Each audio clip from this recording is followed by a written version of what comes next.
this is exactly why I feel it is so necessary to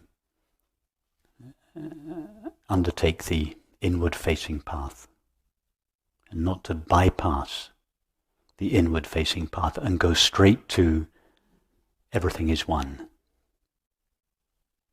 Fishes feel that everything is one.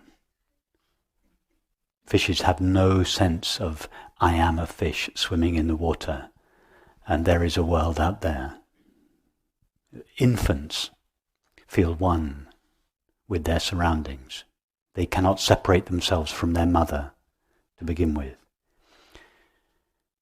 And what we are not speaking of here is a kind of pre-verbal oneness that infants and animals experience. And this pre-verbal oneness is often mistaken on the contemporary non-dual scene with the oneness of non-duality. So it is for this reason that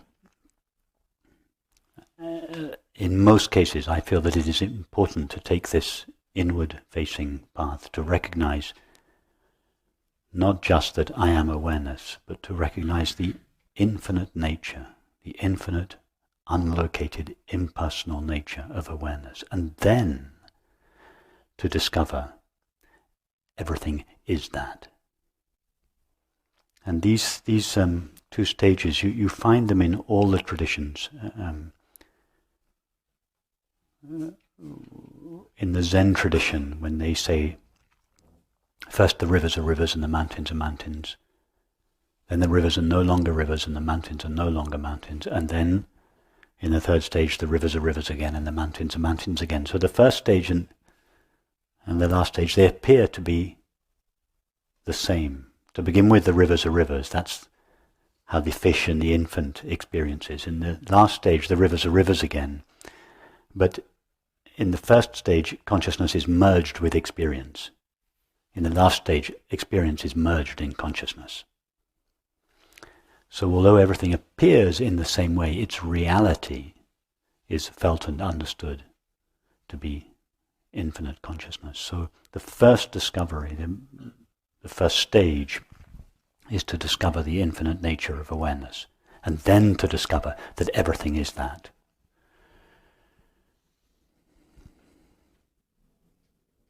I understand that.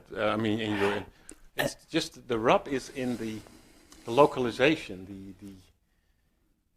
I have no other words to explain it. Just okay. I understand this awareness, yes, but So tell us now about whatever it is that is aware of your experience. Yeah, I'm just awareness. Okay, we call it awareness. What else can you tell us about it from your experience? Looking, noticing, openness. It's open, yes. It's experiencing or knowing, or yes. Yeah. What else? It's available, and it's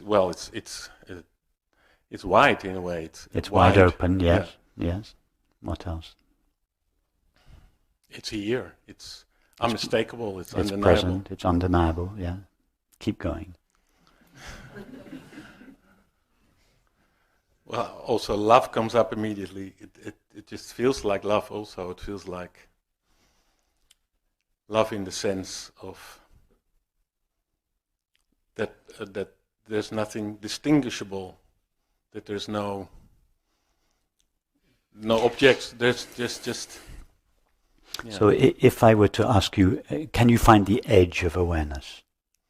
I always have a problem with that. Well, go okay, there now. Yes. Look at the experience of being aware, because I don't want to have a philosophical discussion with you about this, and I know you don't want to either. So in order to discover, does awareness have an edge? How are we going to discover that? Are we going to ask thought what it thinks about awareness? No, we all know what thought thinks about awareness. We think awareness shares the limits of the body. But who is the one that knows the experience of being aware? Who is having that experience? Yeah, I awareness. I awareness. It is awareness that is aware that there is awareness. Awareness, it's not the body that knows that there is awareness. It is awareness that is aware. Therefore, awareness is the only one that can tell us anything about itself. It is the only one that knows itself. Yep. Now, you awareness, ask yourself, what is my experience of myself? And more specifically, do I find any limits in myself? Now, in order to answer that question, you awareness have to look at yourself. You have to be aware of the experience of being aware. Now, go there.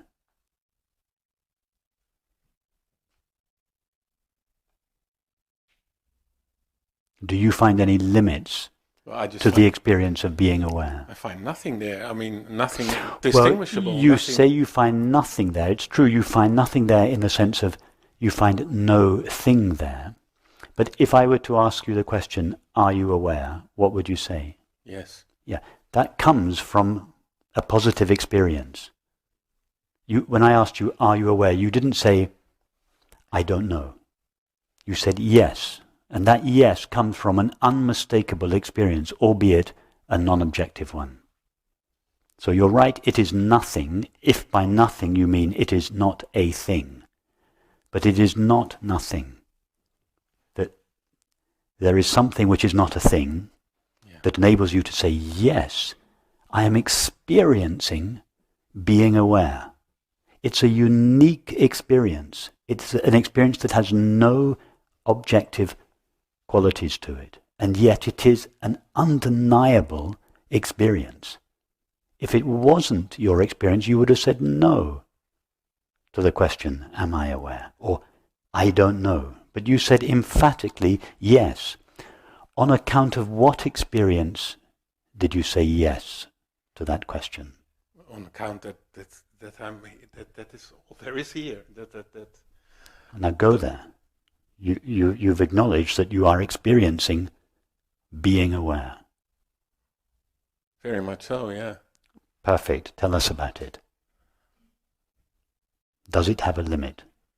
Can you find an edge to it? No, I cannot find any distinguishing features. I Okay. cannot find. So if you can't find any distinguishing features, what validity is there to your belief that it is located? Only something with distinguishing features could be located. Yeah. So your belief that it is located is at odds with your experience. Now, which are you going to trust? I have to admit that that's true.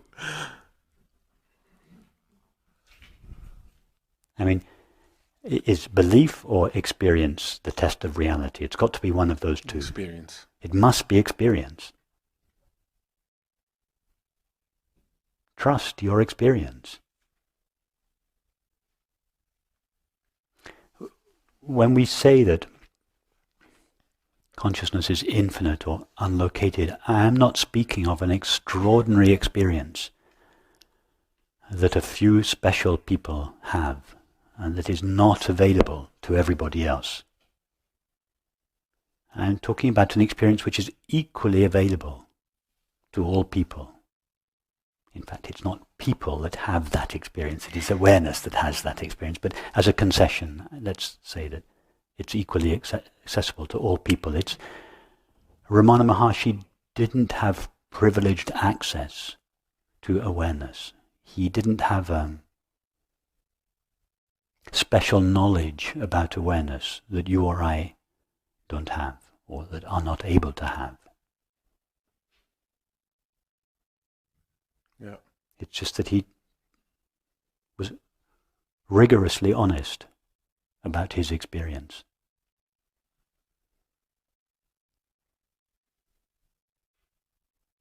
The nature of awareness is equally available to all of us. It is equally available to itself. It is always available to itself. It's just that in almost all cases, a network of beliefs and feelings has been thrown over awareness, making awareness look as if it was temporary and finite, making awareness look as if it shares the qualities, the limitations and the destiny of the body. But if we are clear, if we refer only to the experience of being aware, and we try to find the experience of being aware, we can't find it as an object in time and space, just like the screen never appears as an object in the movie. The movie is a coloring of the screen, but the screen never appears in the time and space that exists for one of the characters in the movie. I guess that whole limitation thing is unlimited thing is that I was trying to find the unlimitedness in the space, in the objects. Yes, but you're like a character in the movie traveling the world in search of the screen. The screen will never show up in your world. When I say in your world in this context, I mean the world of the finite mind, that is, the world that seems to exist in time and space. If we look for consciousness in time and space, we're like the character in the movie traveling the world in search of the screen. The screen never shows up in his world. His world is a modulation of the screen for which he is in search. But awareness doesn't even know that. I mean, you formulate it that way, but in my experience now, this awareness is just empty. No, awareness knows itself. But as this experience now, I guess. But as when I asked you the question, "Are you aware?"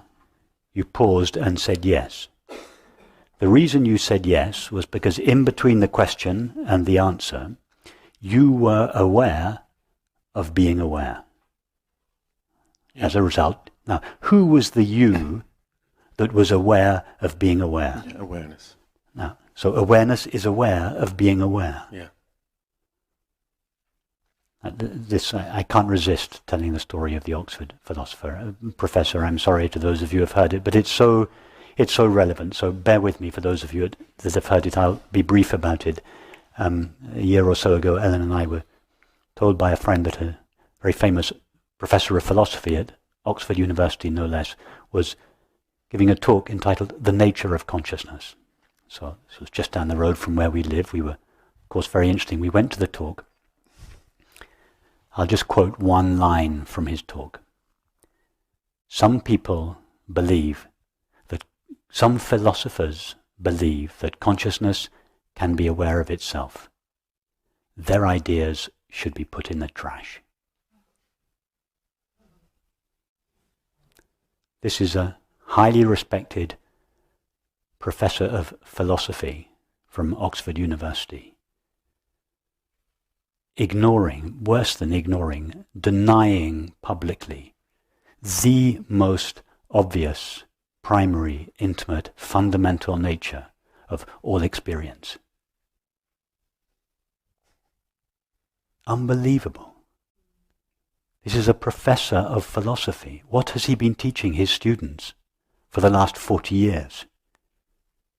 If the foundation upon which all his ideas are based is faulty, awareness's primary experience is to know itself.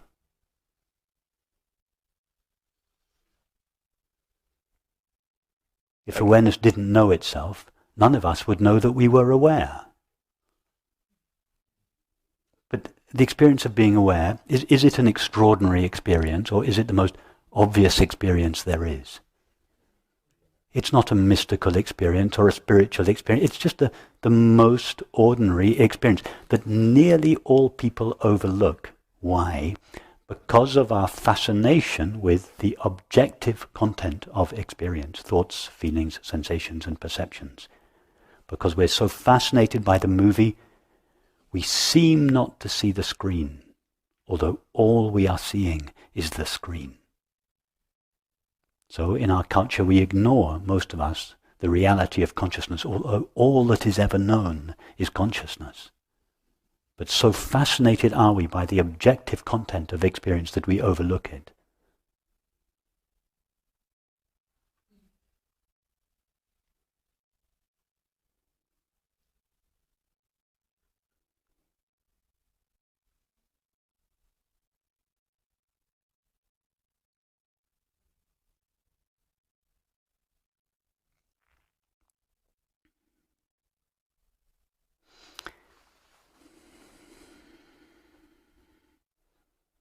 It's very difficult. I've noticed this, that even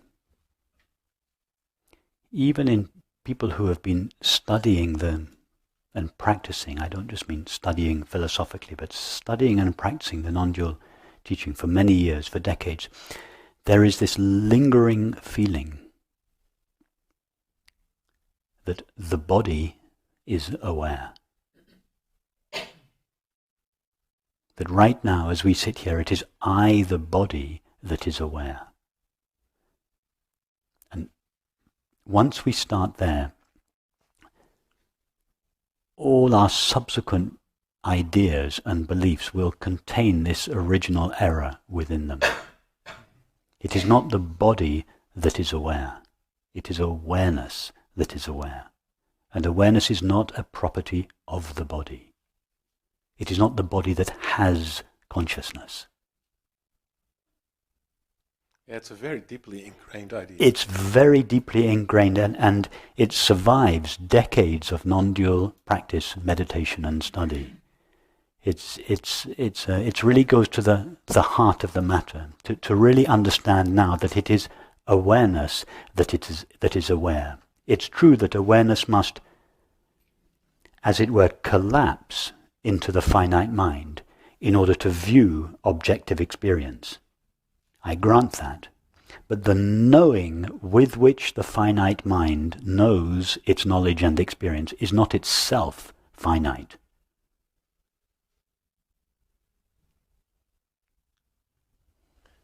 And that knowing, sorry, I come back to to make fine. sure to remove Sure. doubts. That knowing that's, well, I cannot say that knowing is here. That's the first error. I point to the body and I say the knowing is here. You're right, knowing is here. By here we mean the place at which experience takes place. Yes? Now have you noticed that wherever you are, it's here? Yeah? So here is not one particular point in space.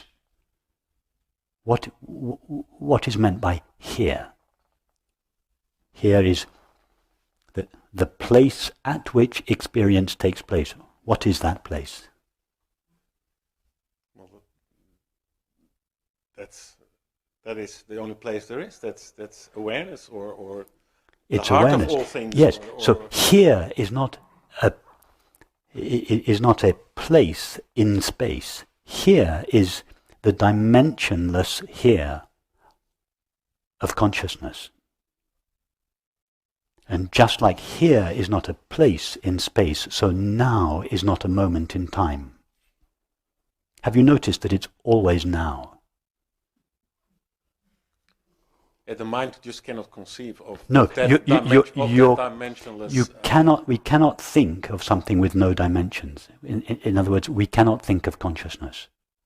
That is why in the traditions we speak of the space-like presence of consciousness. In other words, we add a space-like quality to consciousness, and then immediately we can think of it.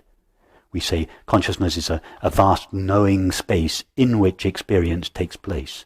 Well, consciousness is not a vast knowing space. The suggestion that consciousness is vast is just a thorn that is used to remove another thorn, which is consciousness is small. Consciousness is locked up in my body. In reference to that belief, the teaching says, no, consciousness is vast. It relieves us of the thorn, the belief consciousness is small. But once we have taken once the idea consciousness is vast, has done its job, we then need to abandon the consciousness is vast idea. We have to throw away the thorn that removes the thorn. Consciousness is not small, it is not vast, it is without dimensions. Because dimensions only come into apparent existence, the single dimension of time comes into existence through thought, and the three dimensions of space come into apparent existence through perception. Mind is thought and perception. In other words, the four dimensions of time and space come into apparent existence through mind, through the finite mind. But before the finite mind rises out of infinite consciousness, there is no time and space. There are no dimensions. Don't try to think of that. But isn't that our experience? What do we all experience in deep sleep? The mind is not present in deep sleep. Does anyone have any experience of time or space in deep sleep? No. Time and space are not properties of external reality. Time is consciousness refracted through the prism of thought. Space is consciousness refracted through the prism of perception. So the stuff that time and space are made out of is consciousness. But time and space is what consciousness looks like when viewed through the prism of the finite mind. So time and space are real, but their reality is infinite consciousness. Just like the three-dimensional landscape we see in the movie is a modulation of the two-dimensional screen. The reality of the three-dimensional landscape is the two-dimensional screen.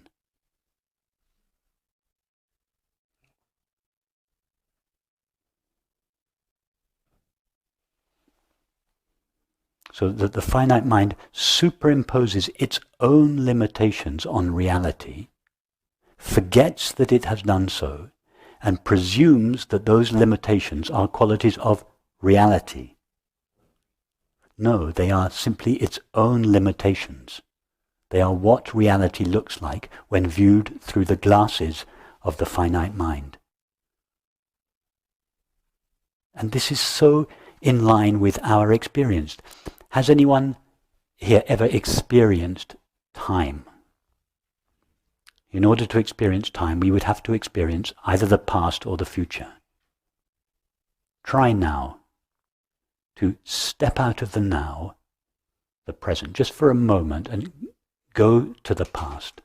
Try to experience a past. Try to go to that vast space that supposedly exists behind the now, or before the now. Can you go there? Can anyone go to this space called the past?